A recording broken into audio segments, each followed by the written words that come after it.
बिस्मिल्लाहिर्रहमानिर्रहीम। अस्सलाम वालेकुम। मैं हूं ज़हीर आलम और आप देख रहे हैं मेरा यूट्यूब और फेसबुक चैनल जी न्यूज़।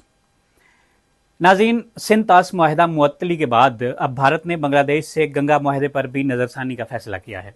भारतीय रज़ाए अबलाग की रिपोर्ट के मुताबिक 1996 का भारत बांग्लादेश गंगा मुआहिदा 30 साल मुकम्मल होने पर 2026 में ख़त्म होने वाला है।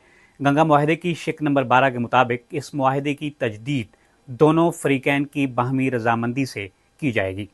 भारत ने बांग्लादेश को आगाह कर दिया है कि तरक्याती ज़रूरियात के लिए इस दफ़ा पानी ज़्यादा दरकार है। भारतीय वजारत ख़ारजा के मुताबिक पहलगाम हमले से पहले भारत गंगा मुआहिदा 30 साल बढ़ाना चाहता था, मगर हालात यकसर बदल गए।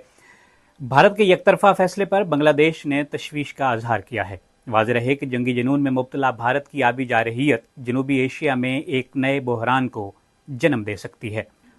उधर अमरीकी सुप्रीम कोर्ट ने सदर डोनाल्ड ट्रंप की इमिग्रेशन पॉलिसी के हक में अहम फैसला दिया है, जिसके तहत अब ट्रंप को गैर कानूनी तारकीन वतन को मुल्क बदर करने की इजाज़त मिल गई है।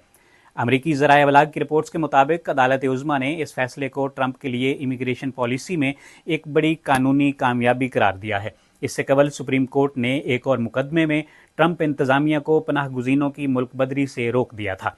ट्रंप इंतज़ामिया ने लाखों गैर कानूनी तारकीन वतन को मुल्क छोड़ने के लिए 24 अप्रैल तक की डेडलाइन दी थी और इस दौरान इनकी कानूनी हैसियत ख़त्म करने का भी ऐलान किया था।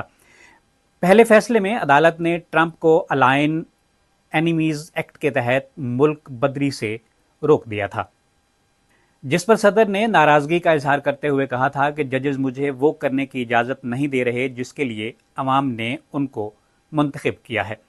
आज के लिए इतना ही। इजाज़त दीजिए। अल्लाह निगहबान।